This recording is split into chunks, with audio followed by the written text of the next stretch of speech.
Welcome back to Pack Mentality, and today we have a special guest on the show. We have Kevin Corona, who just won our nutrition challenge in January. He was the biggest gainer and the biggest loser. So for those of you who don't know, basically what that means is that we had a nutrition challenge to where you could either choose between losing as much body fat percentage as possible or gaining as much muscle as possible. And we didn't think that anyone could actually win both categories, but we actually had someone do it, and it's Kevin. So we're not only going to be talking about Kevin and his story on how he was able to accomplish gaining muscle and losing fat the most out of anyone in the challenge, but we're also going to be talking about his fitness journey and everything that led him here to this day as well. So Kevin, welcome to the show. How's it going? Thank you for having me. So good to have you, my man. I know, right? Well, let's get right into it. So tell us first off, how long have you been with us at Redwolf? Ooh, let's see. I started my journey August 2017 after my sister dropped into your old location. Oh, yeah, that's right. Susan. So, yeah. Susan Corona. So I know. She would drop in a lot, too. Yeah. So she dropped in and, she kind of told me like, hey, you should do CrossFit, and I think you'll be good at it and so forth. But at that time, I was just going to your typical 24 and, your gym bro, you made fun of the CrossFit people. And sure enough, she got me into drop in and I was hooked. I was like, shit, I am now a CrossFitter, right? So yeah, I started back in 2017 at your guys' old location. You kind of did it in between school, work, and then dropped out. At that time, I was working at Nike, left Nike to do full-time over at Cal Poly Pomona. Took the noon class. So I think originally I was 4:30 because my dad's shop is across the street from your old location. Right. And then went over to noon. And that's where I met Phil. That's where I met, Ryan, all the main noon crew was at that time. And then, during COVID, that's when everything kind of shifted, right? And my times changed to 5:30 and now 4:30. Okay. So that's where you can find me, right? We're at the 4:30 crew. Awesome. Yes. You can definitely find Kevin at the 4:30 crew. We'll definitely come back to that. But let's go right into something that's very interesting. So tell us first off, how much body fat percentage did you lose and how much muscle did you gain on the nutrition challenge? I think when I first weighed in, the first one for the nutrition challenge, I was, I think around, don't quote me, 8% body fat. Okay. 8 or 9, around there. And I wanted to drop down to, I told Chris, I was like, I want to drop down to like 6%. Wow. And she's like, that's performance or like show body fat. I was challenge accepted. Let's do it. Awesome. And I hit it. And I hit it. Nailed it. So the muscle gain just came with it. Okay. For sure, obviously dialing down on everything is what helped. Okay. And how much muscle did you gain? About 4 pounds. So gained 4 pounds in like 8 weeks. Yeah. So it was almost the same amount of body fat that I lost, I gained in muscle. So why you just flip-flopped it? Yeah. My weigh-ins were pretty much always 172, 173. Pretty stagnant. What was changing was the body fat and the muscle. Yeah, that's awesome. So you just stay at the same body weight, lost fat, gained muscle, but maintain the exact same body weight. Yep. No, that's fantastic. That's awesome.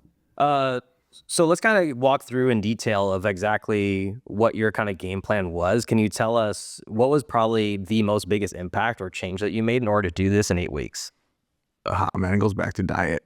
Okay, I know everybody preaches diet. From your podcast to other people's podcasts, Instagram, everything, diet is key.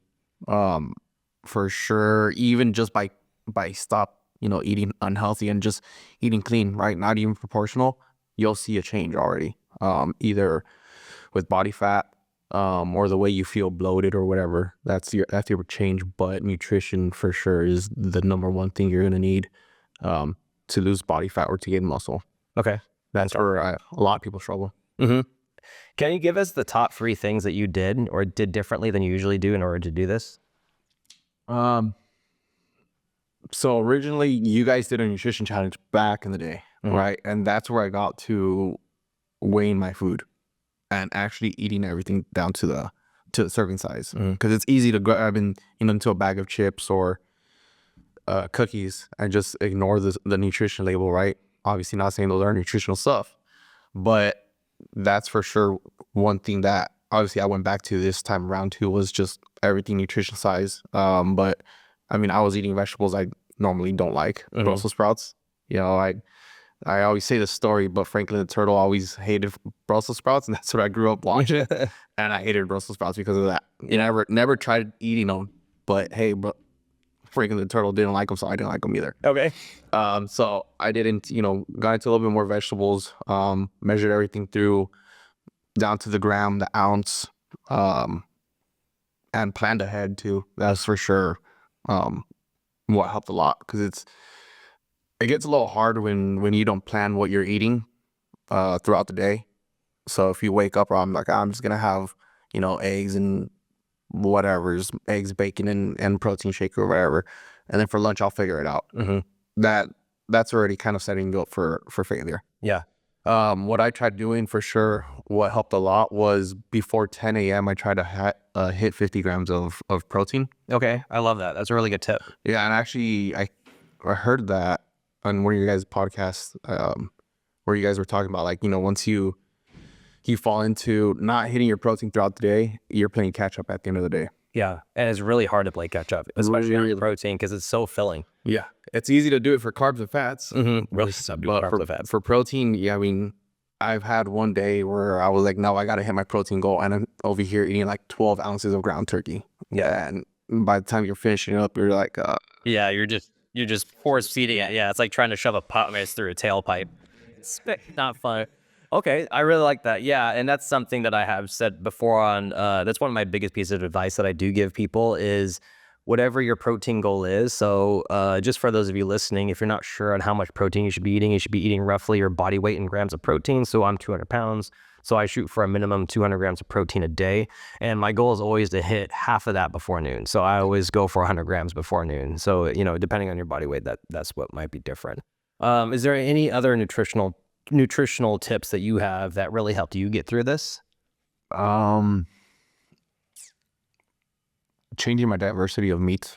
Okay. I went into bison. A little pricey, but so delicious. It is pricey, but it's lean and it's really good. And I mean, it keeps moisture even though how lean it is. Yes, exactly. So I definitely got into bison. Obviously kind of your red meats, your chicken, salmon, just kind of broaden my stuff, because normally I'm more of just like a chicken person, red meat.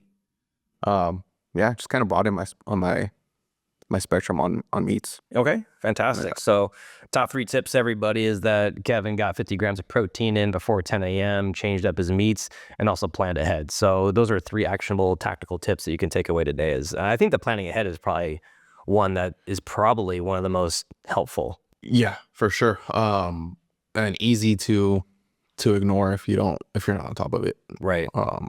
I used my nutrition or my fitness pal. And I already pretty much set up everything there for the whole day, for the next day. So, by the time I go eat, you could already have them all packaged up or whatever. But if you have time to kind of measure it all up that same day, I just look at, all right, I'm going to do 6 ounces of chicken, half a scoop of rice, 5 ounces of broccoli or whatever. Yeah.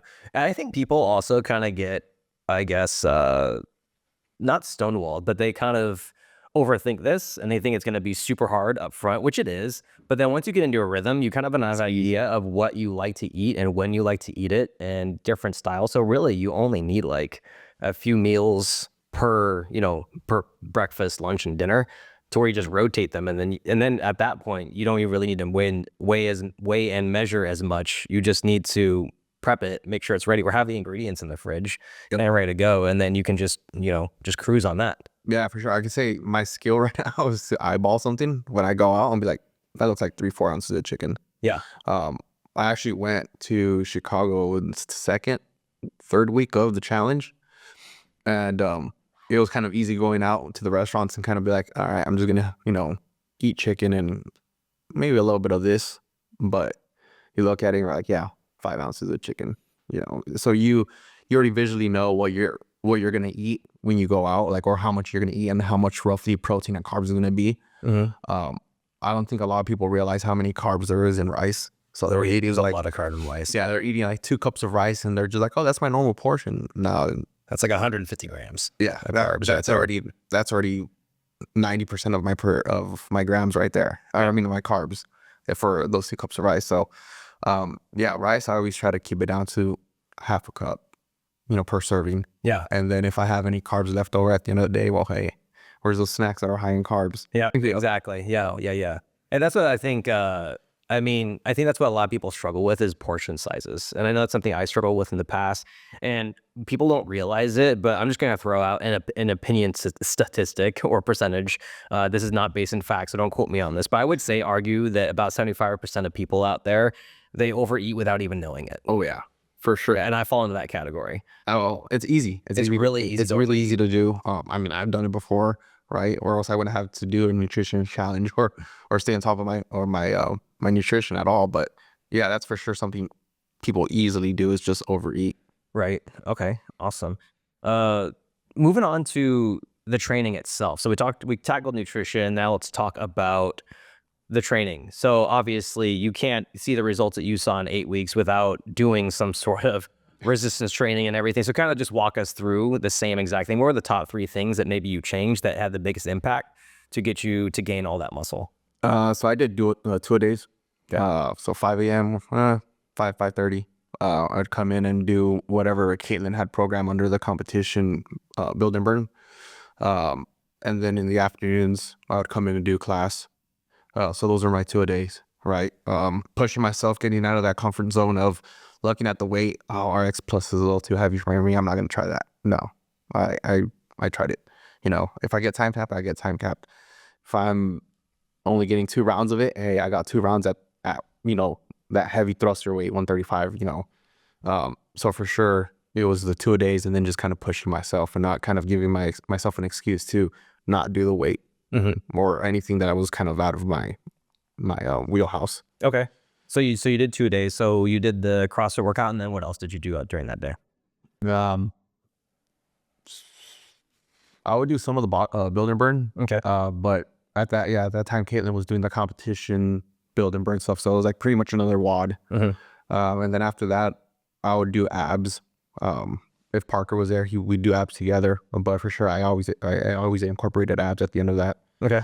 That was pretty much it. I think a huge part of it too was before the nutrition challenge, I was like in a caloric deficit. So once I started kicking into those macros that I got, it was like, hey, we're still taking in more protein than we normally do. So I think that's also that sparked that muscle gain and the fat loss at the same time. Okay, so you're already in calorie deficit, and then you just up the protein a little bit, and then you started doing build and burn on top of that. What specifically about build and burn was helpful? The isolation of each body part, right?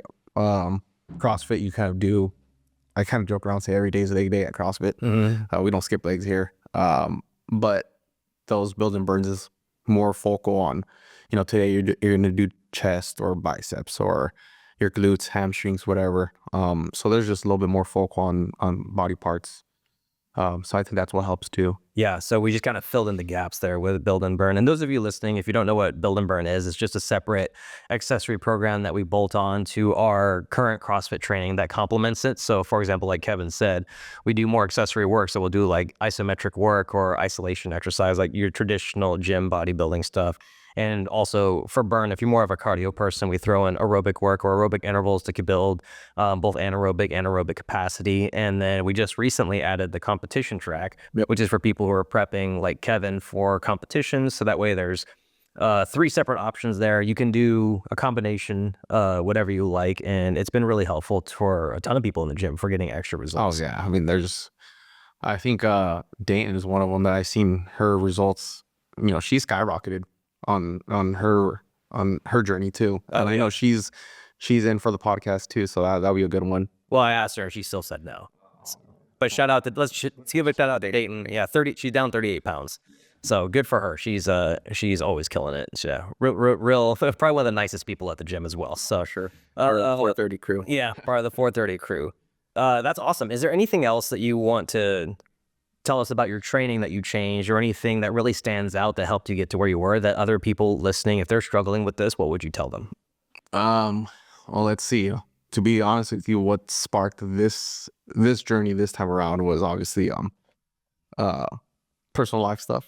Light that fire under you, and it's kind of easy to use that fire to get you going through the gym. I think a lot of people could use it for that.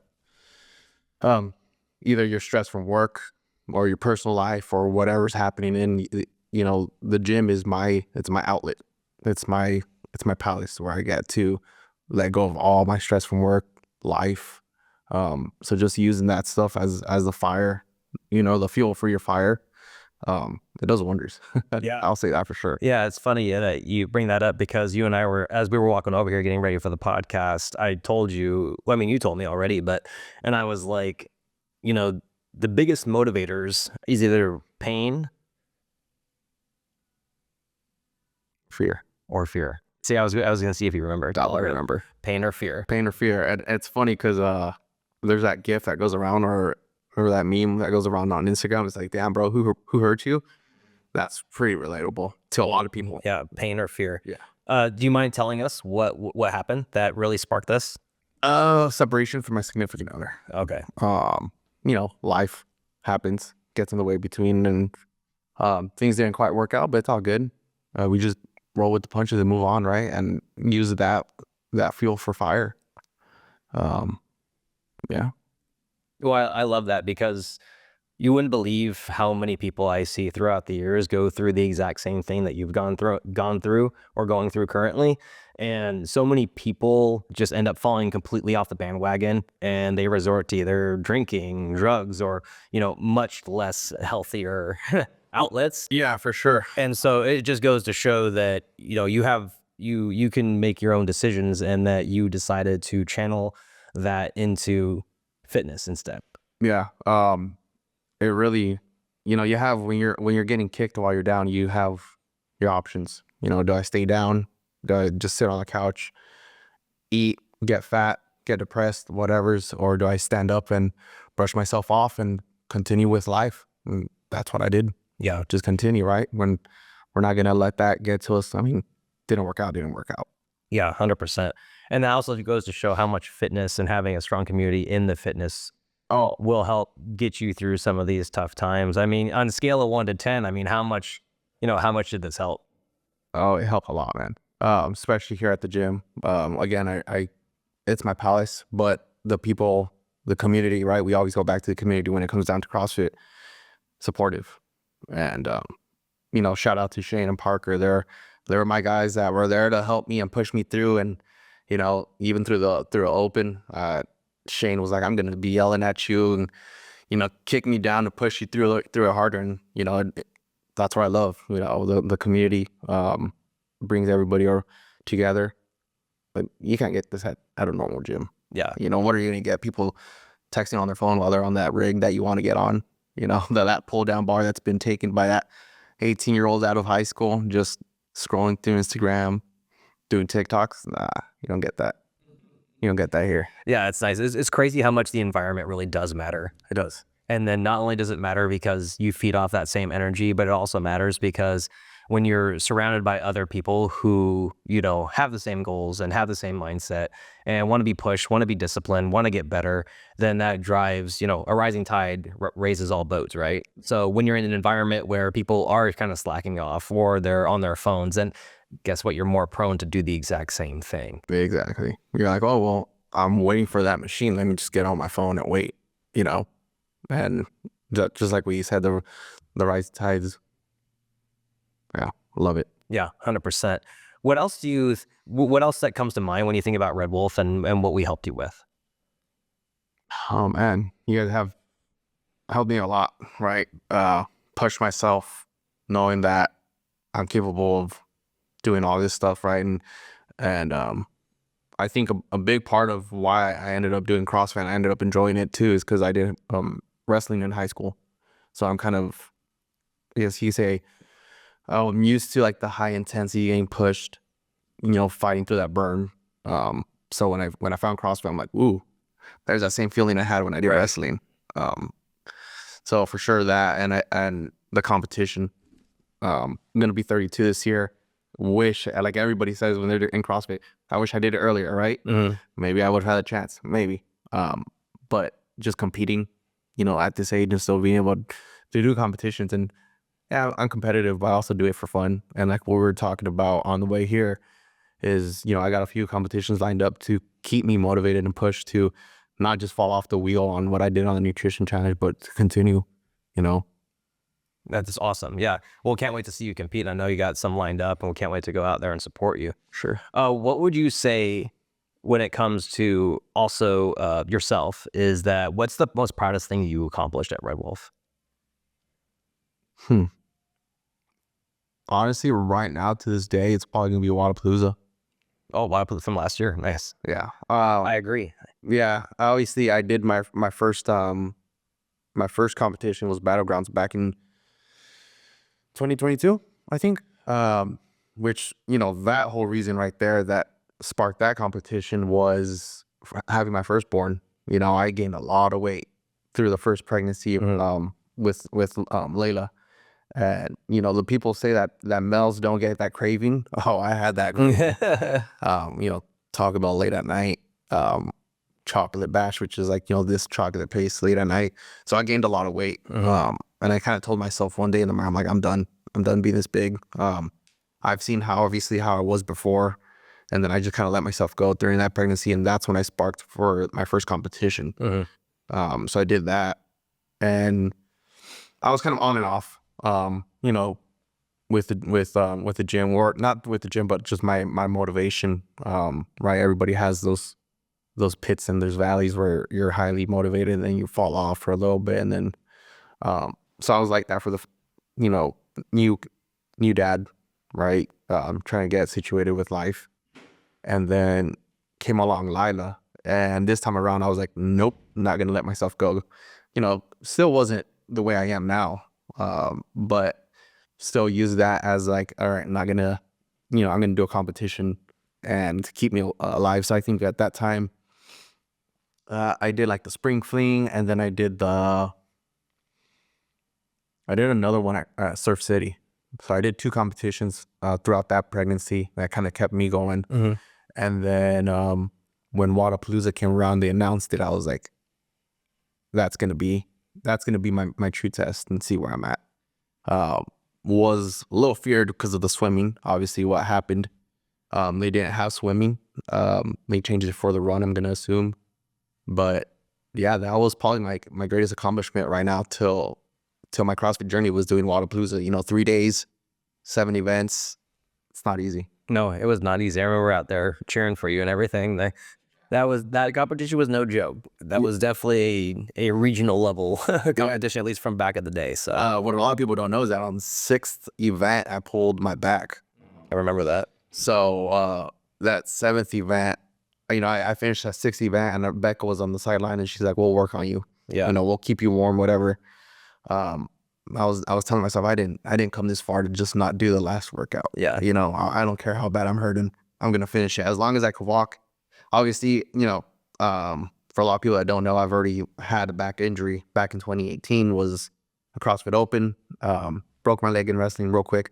Broke my leg in wrestling. My right side shoulder, so all my muscles, are contracted or pulled. So it's kind of prone to just seizing up and locking up every now and then. And that happened on that workout. Which sucks because I knew I could have gone farther. Yeah. But it happened the 6th one, and then Becca kept me warm before the 7th event, which I think it was like the sand thrusters and forgot what else. Like the assault run, yeah. And heavy double unders. Heavy dubs and the thrusters, and I mean, got me through that workout. And for sure, my greatest accomplishment was Wadapalooza, and they're gonna come back, and that's where I'm going at again this I know. September. I'm very excited to see how you do on this one. So now you got some experience underneath your belt. So I expect big things from you, my man. Yeah, and a whole lot lighter, but with the same amount of muscle. That's awesome. So we'll see. It's just very helpful, is it not? Oh yeah. It's funny because I say it's sad, but right now I'm in a lot better shape than I was when I did Wadapalooza back in September. Everybody makes fun of me because they say I have a motor in me. And that motor's back. I didn't have it for Wadapalooza. So any high intensity stuff, especially above 10 minutes, I can end up settling into a pace and going into a dark place in my mind and just zoning out and giving that pace through. That's awesome. Yes, you were very well known for your engine. So it's good to see you. Good to see you back in full swing. What would you say is the biggest struggle that you had that you're most proud of overcoming? The biggest struggle. Oof. Mm,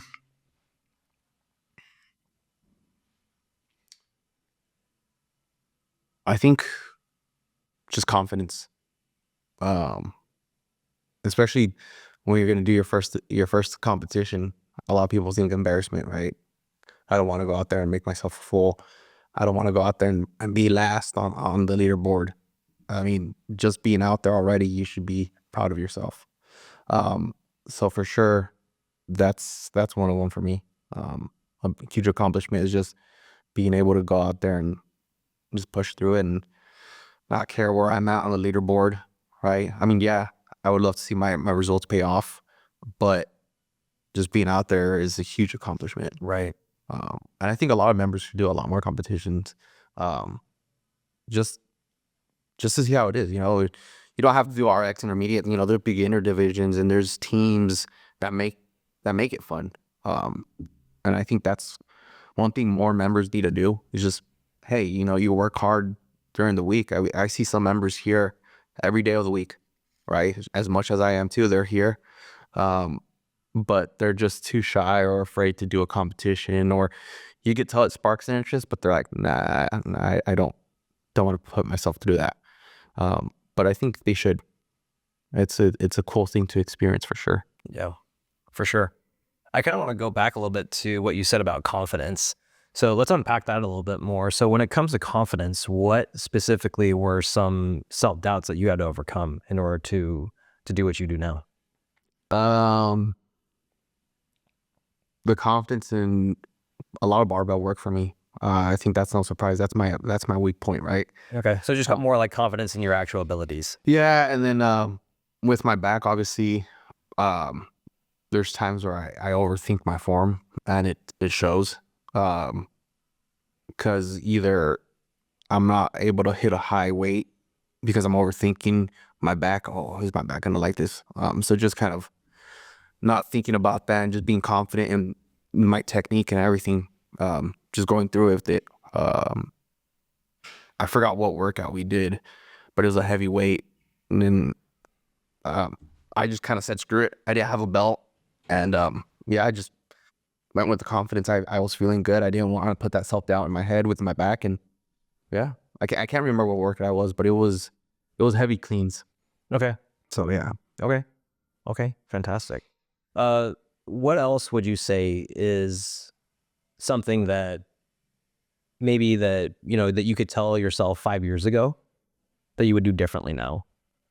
Like if you go back and it's like you have 10 seconds to tell 5 years like Kevin from 5 years ago some advice. What would you give him? Don't fall off the train. I like that one. Don't fall off the train. That's good. Let's go into that a little bit more. Huh. So like, again, so let's say you could talk to yourself 5 years ago a little bit more. When it comes to not falling off the train, what would be like your bullet points on there that if you could just get, let's say this time you had 30 seconds, you had to list off like 5 bullet points for Kevin. What would those bullet points be? For sure, you've worked hard to where you've been, so don't fall off the train because you're gonna be starting from zero. That happened to me. Between here and those 5 years ago, right? So that'd be one. Staying consistent with your nutrition, staying consistent with the gym, and not getting comfortable with the weights. Again, goes back to, oh, there's a heavy weight. I don't know if I could do that, or that's 85% of my 1 rep max. I'm not gonna do that. Nah, you should. So that's one thing I would tell myself. Okay. Don't be afraid of the weight. Yeah. Awesome. Anything else you would tell him? I want to say it's something rated R, but just pretty much tell myself don't be a punk. All right. Just say it. Just say it. Don't be a bitch. Don't be a bitch. Just go for it. I like just that. That's send one it. of my favorite phrases too. Don't be a little bitch. Yeah, just send it. But yeah, go stay consistent. Do heavier weights. Don't be a bitch. Enjoy the competitions. Right. Now, kind of coming back to what's currently going on, I know that you're going through a lot, and you found a really good outlet, and that's able to help you, look into the future, and also not only keep you distracted, but also it's a very healthy distraction that will take you to the next level. So let's say that someone else is going through a separation right now, and they're really struggling mentally. What would you tell them? Um, Again, it depends what you want to do, especially if you have kids, right? Um, you don't want to see your kids, or you don't want your kids to see you on the floor, getting kicked by life and not fighting back. Right. I agree. So What kind of message does that send? exactly. So I think that's what really fired me up too, is I don't want my kids to see me on the floor, um, getting beat by life, becoming a drug addict, becoming an alcoholic. I didn't want that. So if anybody's going through that has kids, think about your kids and show them that through all this tough time, you got up off the floor, wiped your hands, your knees, and you pushed through it. And you became better at the end of it. Yeah. And that's for sure where I feel like I'm at right now, is better at the end. Yeah. And I've been a part of your journey for a long time. I mean, I've known you since before you even had kids.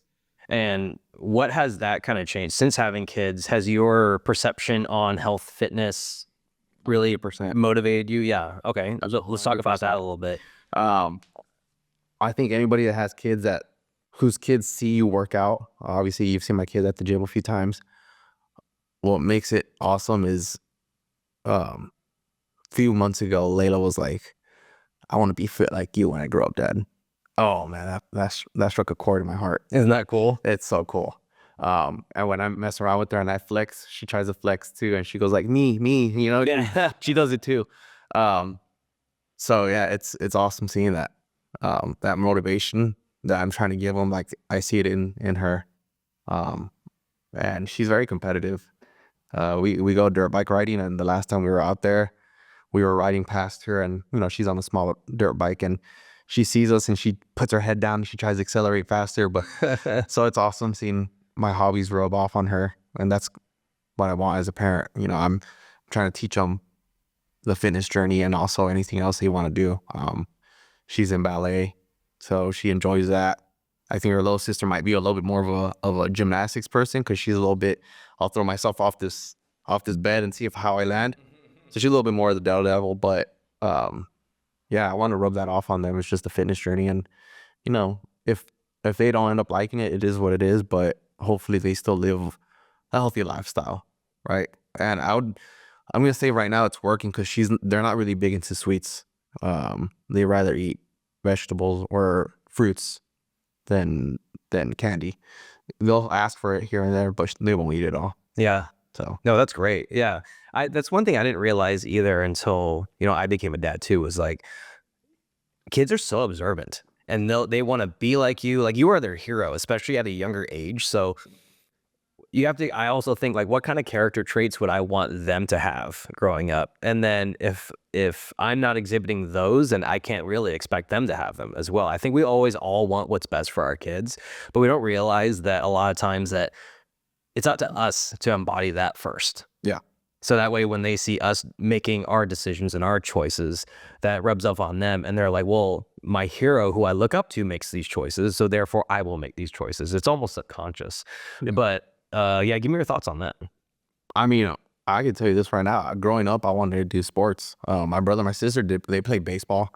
But for me, I guess my parents at that time, they're like, two kids playing baseball, that's plenty enough, right? But I always wanted to do a sport. I think it was until my sister went into high school where I was like, oh, I want to do wrestling. Obviously my sister's 6 years older than me, so I was a kid, and I was like, I want to do wrestling, or I want some sort of like karate or something. But my parents are like, nah. So by the time I got into high school, I'm like, oh, I signed up for wrestling. That was like I guess you say like a rebellion towards them, because they didn't put me into it when I was younger. So I was like, yeah, I remember my dad did not want me to do wrestling. And actually, when I broke my leg, he was like, my brother was with him when they called him, and he's like, oh, I knew it. That's why I didn't want him to do it, blah, blah, But I healed up and went back in for another year or two. But yeah, for sure, coming from a family where I was like, I wanted to do some sort of sport, but they just didn't do it for me, puts me into the situation of like, well, I'm going to see what sparks my kids' interest and what they want to do. Yeah. If it's either she doesn't want to do ballet anymore, she wants to play soccer or softball or whatever, then I'm going to put her in it and see if she likes it. You know, we'll do it until whatever she likes. I always kind of mess around and be like, I'll put her in jiu-jitsu too. I don't care if she likes it. I mean, she likes jumping on me and, you know, trying to wrestle with me. So maybe that's an option down the road. But yeah, not just avoiding what sparks our interest, right? And I see, forgot what workout Caitlin was doing, but Lily was there working out with her too. Yeah. I'm like, dude, that's awesome. Yeah.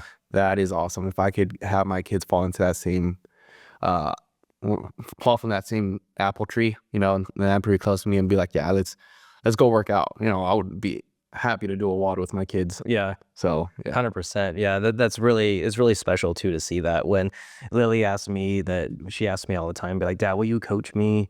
And then Maya will hop in, Hunter will hop in, and it's just part of the culture. It just becomes part of their identity, and that's really what I want for them as well. Like, they don't have to do CrossFit, they don't have to do any kind of particular sport. I just want them to choose something that they enjoy, that keeps them active, Yep.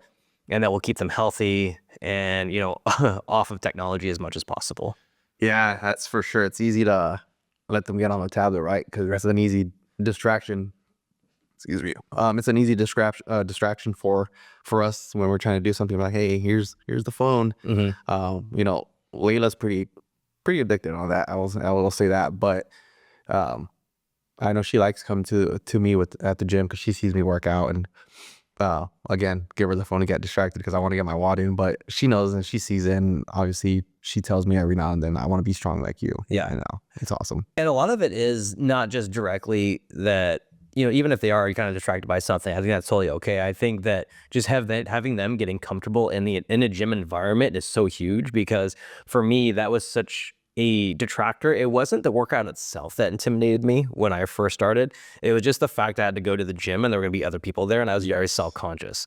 So it wasn't the workout that intimidated me. It was just the environment that did. So if you can just somehow get over that little hump early and get them used to that environment, then it's like, oh, it's normal. It's a gym. Yeah, that's actually a good part right there, is being embarrassed, right, to be working out around others. Or, I mean, there's that, it goes around on Instagram where it's walking to a CrossFit gym, you're dropping in for the first time, and there's guys without the shirt off. So there's like, you know, women that are benching crazy amounts. So you get unmotivated. You're like, you get intimidated, right? But for sure, just passing through that, I mean, no one judges there. And that's what's awesome, right? And actually, people will tell you, hey, you could probably do this a little bit better or whatever. And that's what I like about you guys too. You guys do your ramp up, right? Mm-hmm. Your one-on-ones. You guys don't just throw them into the water and be like, all right, listen to the coach and swim. You know? Yeah. No. Ever since we integrated that, it's been 10 times better for everybody. It's easier on us too as coaches, because then we get a read on them and we can actually help them more. Exactly. And I like having that as an entry point for people, because not everyone needs that much hand holding. And if they don't, great. Then we just teach them everything. We just get them used to, it's more of like an orientation, which is great. But 99% of the people who come in do need some sort of one-on-one coaching. Yeah. To where that way, not only they get comfortable with everything, but they learn the terminology, but they also learn it slowly and they can ask questions right away. Yeah. So that way they're not like scrambling in the middle of a class with 15 other people being like, what am I doing? Hey, 5 minutes before we start, and they're like, I got 20 questions. Yeah, exactly. Yeah. And so we run that as like a simulation for them as they're going through their one-on-one. So that way, when they do come into the class, and I always recommend that they come to the classes, whoever their one-on-one coach is, because then they already know exactly what they're already working on. Yeah. And how far they are under ramp up.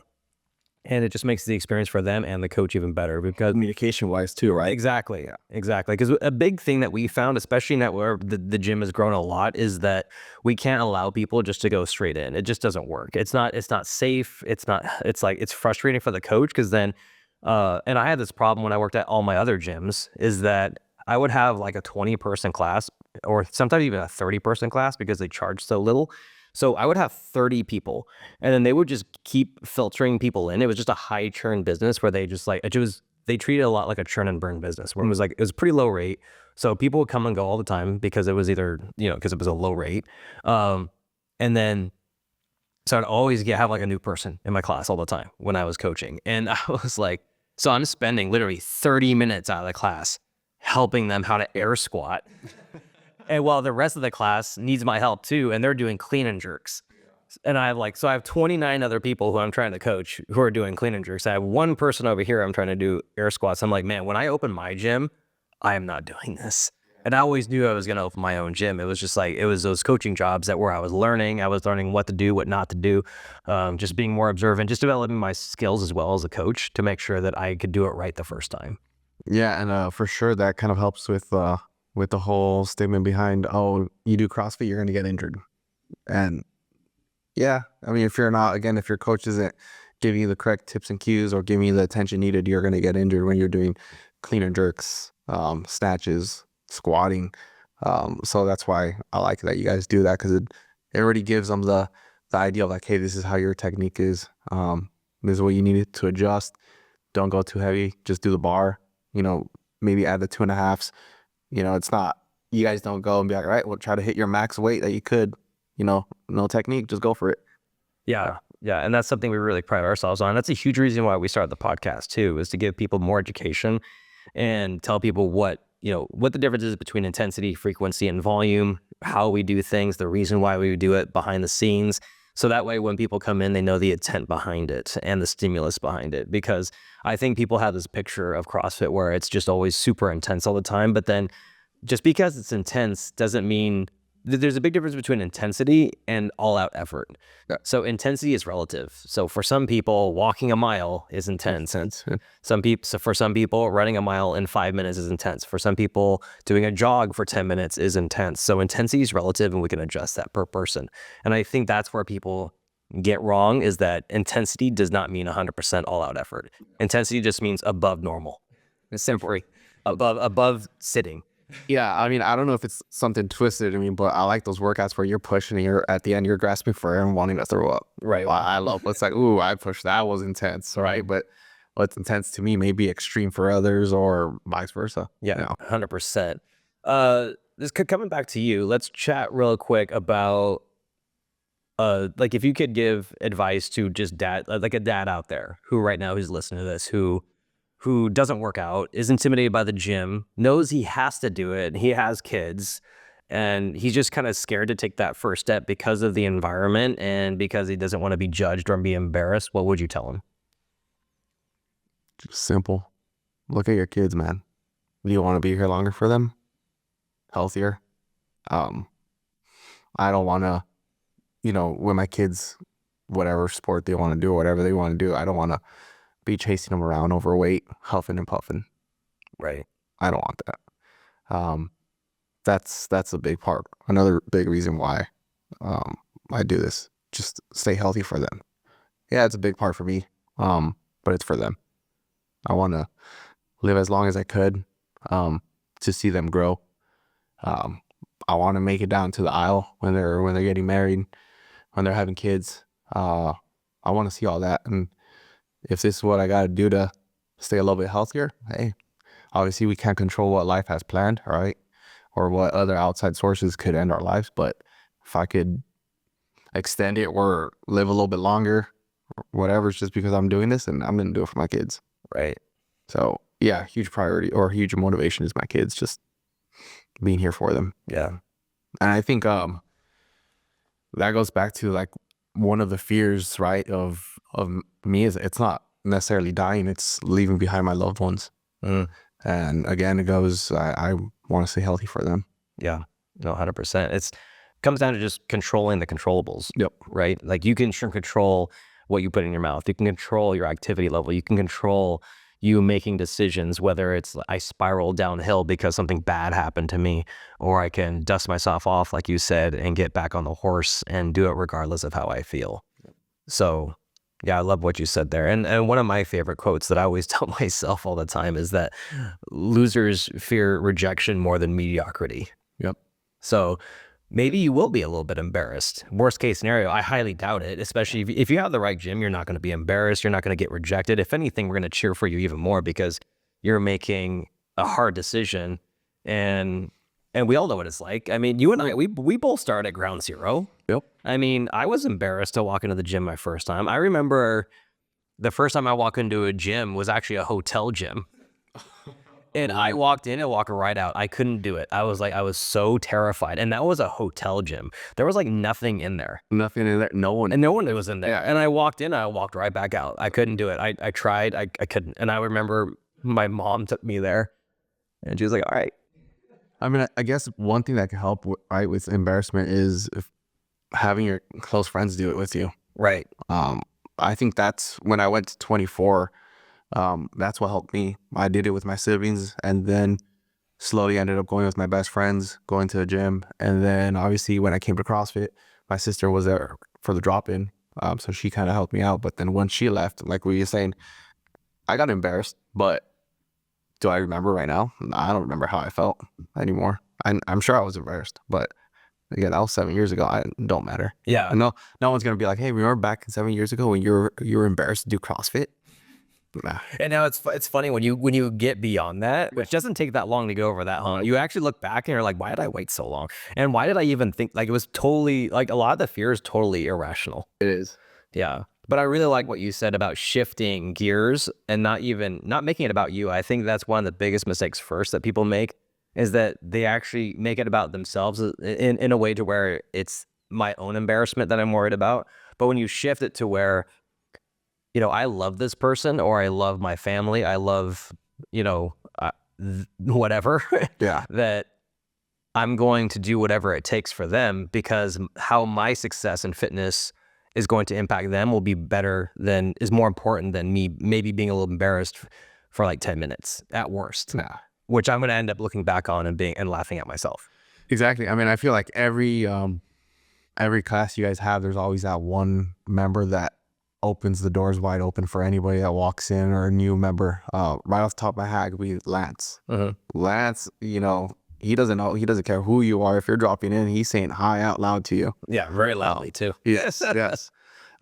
So yeah, I mean, no matter what class they drop into or they're gonna end up at, you know, there's always gonna be someone that's gonna be extra friendly to them.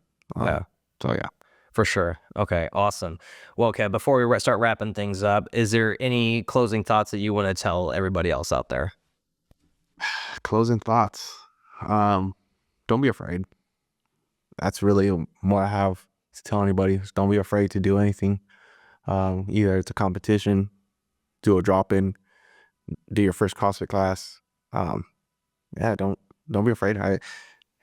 What's that saying back in the YOLO? You only live once, right? And what you said, embarrassment, no one's gonna be remembering you off of the time you're embarrassed when you walked in or whatever, or you did your first competition, you were last in the leaderboard. Hey, you're out there. That's already a lot more than a lot of people already do, right? Is to put their fitness on the line against other people and see where they gauge. That's one reason why I did the open this year, is to see where I stack up worldwide. I know the numbers are down this year, but hey, at least I could say like I'm so out of all these people worldwide that signed up, not too bad. Yeah, not too bad at all. Not too bad at all. Awesome. Love it, Kevin. All right. Thank you so much for joining us, my man, sharing your story. It was really good to hear. And a lot of people are going to be inspired by this. So if you like Kevin's story, you want to hear more like this, do me a favor, leave us a 5-star review or share this with a friend. So that way I know to make more content just like this. Don't forget to follow us on social media at Redwolf CrossFit and DM your content suggestions there. We'd love to hear from you. Until next time, good luck. Have fun. Nailed it.